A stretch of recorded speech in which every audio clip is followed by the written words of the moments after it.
Hello and welcome to the Physio channel. In this video, I'm going to show you how to crack your own back using either no equipment, some simple home furniture, or some inexpensive fitness equipment. The first technique we'll look at is the chair manipulation. Simply choose a chair with a low back that's sturdy, and in this case the backrest, as you can see, is cushioned and curved as well, which makes it a perfect chair for doing some thoracic manipulation. Hands behind your head to support your head and neck. Stretch back over the chair and breathe out as you move into extension. You may need to ride up the back of the chair by using a cushion or simply lifting yourself up. Support your head and stretch. Or drop down into the chair to target slightly higher up your back. In a chair like this with armrests, you can also use the armrests to hold on and rotate your spine in both directions. So that's got us started with a little routine that you can do using a chair to help extend and rotate your spine. Make sure you watch till the end of the video where I show you this bonus exercise for keeping your spine supple. I'll put a picture on the screen here of a spine and just point out a few important things to think about when we go through the rest of the video. Here's a model of the spine. This mid bit is the thoracic spine, and this part usually likes to extend, and extension movements tend to be relieving if there is any pain or stiffness in the spine. The lower part here, that's the lumbar spine, that likes to rotate, so we're going to have a look at doing that next. And up here we have the cervical spine, and that likes to do a bit of everything, a bit of rotation and side flexion. So we'll have a look at that later in the video as well. So next, let's have a look at a technique for the lower back, the lumbar spine. So this technique targets the lumbar spine, the lower back, which tends to respond best to rotation. So if I twist towards you, I'm going to take my opposite arm and stretch that out to provide a large lever. Then I'm going to take the leg on the same side, extend that up again to create a large lever, and then I'm going to let that drop over towards you, letting the weight of the leg and gravity do its job, keeping my arm out on the opposite side. And then if I breathe out, that will help to relax my rib cage and allow me to twist a little bit further. If I want to increase that leverage further, I'll straighten the other leg, bring the other leg up a bit higher, and then use the weight of the leg and gravity to bring that leg down across, and that does feel like a good stretch. As I breathe out, I can relax, let my rib cage relax a bit more and drop into the stretch a bit further.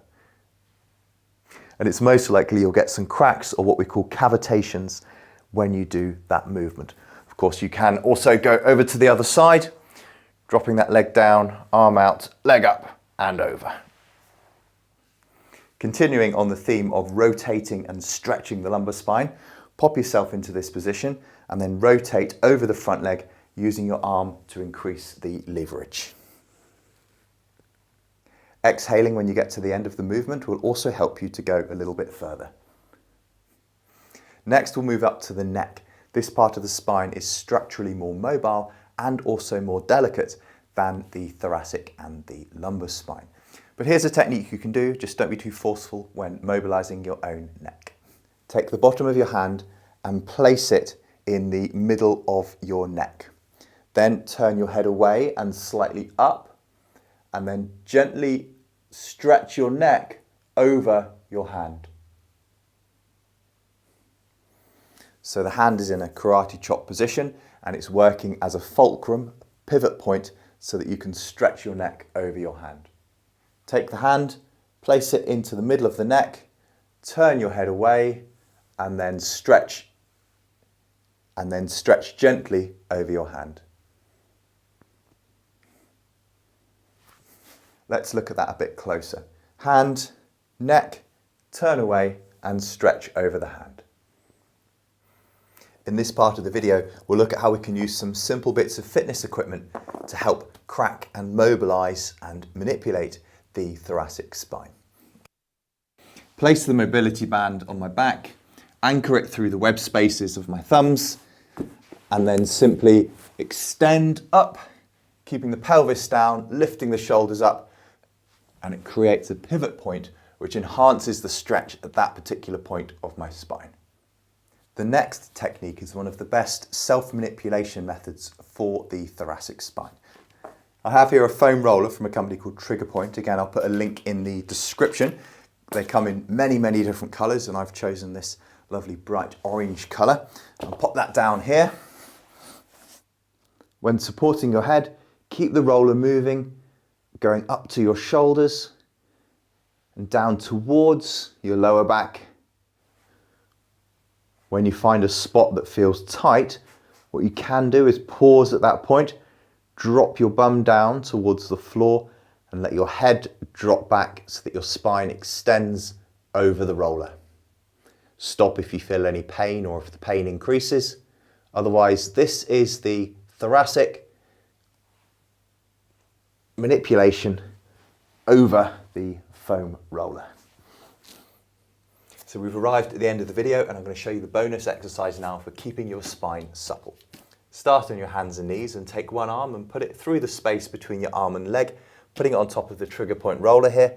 And I'm going to move that out, let my head drop down and really try and rotate as far as I can into that end range rotation position, exhaling as I get to the end of the movement and holding that end position for a few seconds